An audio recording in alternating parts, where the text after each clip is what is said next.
وسیلہ، یہ سارا مجمع حاجات لے کر آیا ہے، ضرورتیں لے کر آیا ہے۔ اللہ تو دینا چاہتا ہے، مانگنے کا ڈھنگ آنا چاہیے۔ اور جب آنکھوں میں آنسو ہوں، دل پر حسین کی حکومت ہو، انسان اپنے گناہوں کو یاد کرے، اپنی حاجات کو سوچے، تو اللہ نے تو پہلے ہی ارادہ کیا ہوا ہے کہ وہ دینا چاہتا ہے۔ دے گا تو انہیں بھی جو مانگیں گے نہیں، مگر جو مانگ کر لیتے ہیں اللہ کو بہت عزیز ہے۔ عزادارو،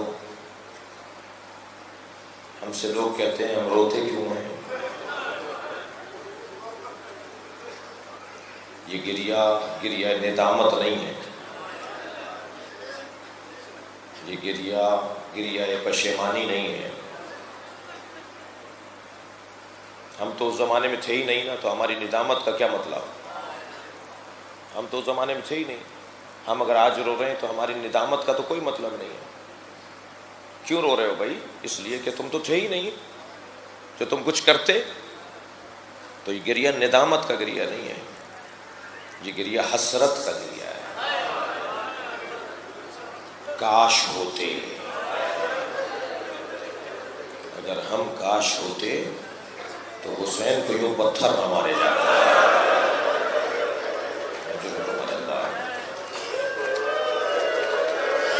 خدا کی صفت میں نہ رلائے سوائے میں کہتا ہوں، ہم اگر کربلا میں ہوتے تو زہرا کے لال کو یوں گھوڑے سے گرایا نہ جاتا۔ میں ایک جگہ مجلس پڑھ کر نکلا، ایک روتا ہوا عزادار مجھ سے کہنے لگا، مولانا آپ نے مصائب کم پڑھے۔ میں نے کہا بھائی کیا یہ کم مصائب ہے کہ حسین گھوڑے سے گر گئے؟ میں اور آپ گھنٹوں روتے رہے نا، تو کم ہے کہ حسین گھوڑے سے گر گئے؟ میں ابھی اس ممبر سے اگر گر جاؤں تو کتنے چاہنے والے بڑھیں گے؟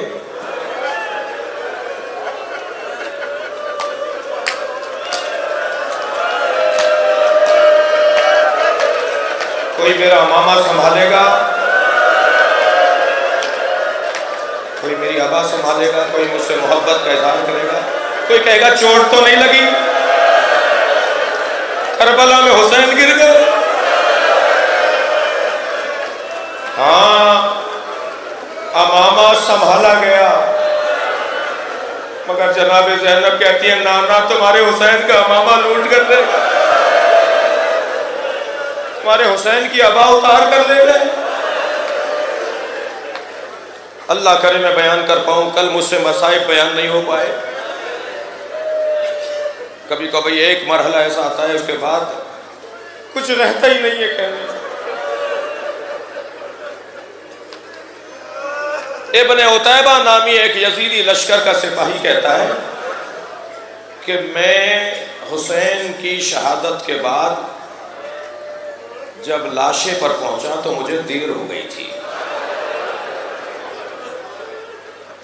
دیر ہو گئی تھی اس لیے کہ کوئی امامہ لے گیا تھا۔ مجھے کسی نے کہا حسین لوٹا جا رہا ہے۔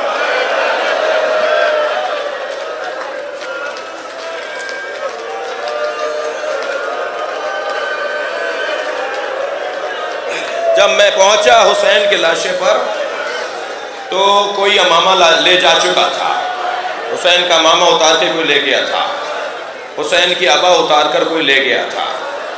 سخت جملہ ہے، حضرت آیت اللہ نظری منفرد نے اسے قصہ کربلا میں لکھا ہے۔ وہ کہتا ہے کہ کوئی حسین کی ابا لے گیا تھا، کوئی حسین کی نالینیں اتار کر لے گیا تھا۔ کہتا ہے ایک شخص نے حسین کی انگوٹھی اتارنا چاہی،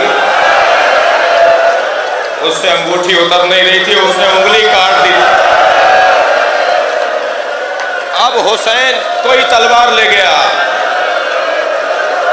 اب حسین کے بدن پہ وہ پھٹا ہوا کرتا تھا جو انہوں نے رخ رخصت آخر کے وقت اپنی بہن زینب سے مانگا تھا۔ اجر و کمال اللہ، اجر و کمال اللہ۔ تسلی سے روئیں گے، مجھے جلدی نہیں ہے، فرصت دیں گے۔ میرے حصے کی آج اس خمسے کی آخری مجلس ہے۔ امام نے آخری وقت میں جو بہن سے کرتا مانگا تھا نا، آپ رو رہے ہیں، ہم سے لوگ کہتے ہیں ہم روتے کیوں ہیں؟ جب جناب زینب سے کرتا مانگا تھا تو بی بی خیمے میں جا کے روئی تھی، اس لیے کہ آخری وقت میں جناب زہرا نے 4 سالہ زینب کو بلایا تھا۔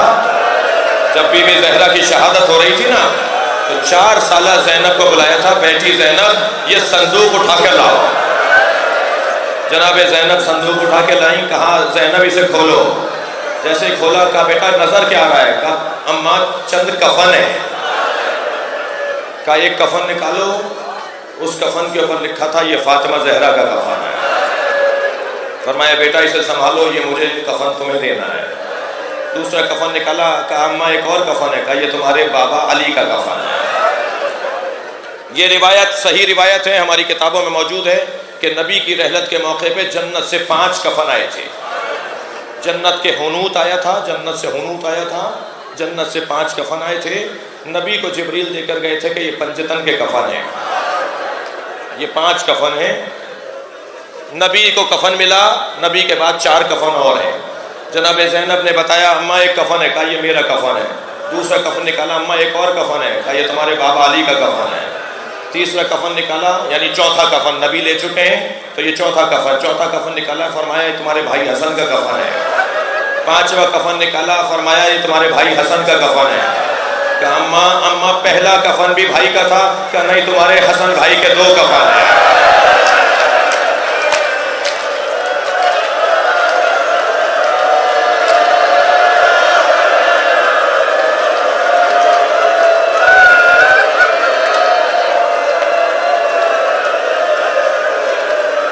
کم سن ہے میری بی بی، فرمانے لگی اماں بھائی حسین کا کفن؟ کہا بیٹا کفن حسین کا نہیں آیا۔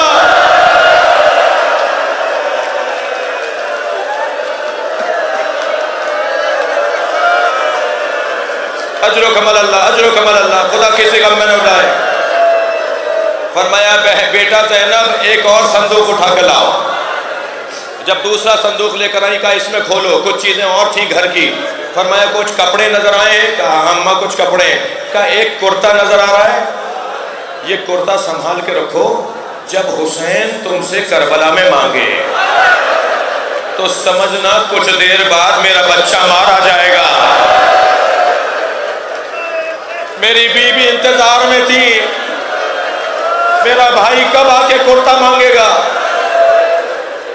آ کر کہا بہن زینب وہ میری ماں کا کرتا مجھے دو۔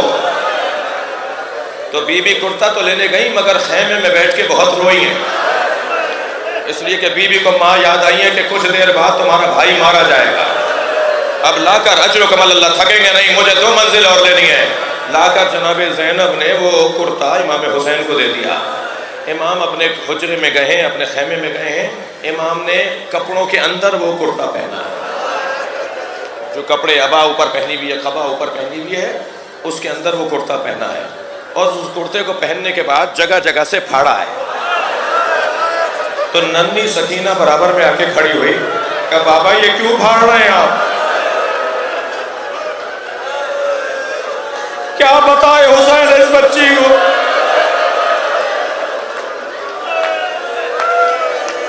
اجر و کمال اللہ، اجر و کمال اللہ۔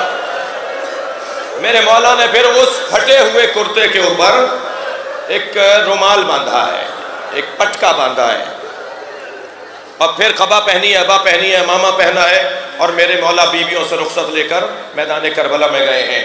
یہ ظالم کیا کہتا ہے؟ جملہ سنیں اس ظالم کا۔ ابن عتیبہ کہتا ہے کہ میں جب پہنچا تو دیر ہو چکی تھی، کوئی حسین کا ماما لے جا چکا تھا، کوئی حسین کی ابا لے جا چکا تھا، کوئی نالے لے جا چکا تھا، حسین کے بدن پر اب کچھ نہیں رہا تھا سوائے ایک پھٹے ہوئے کرتے کے۔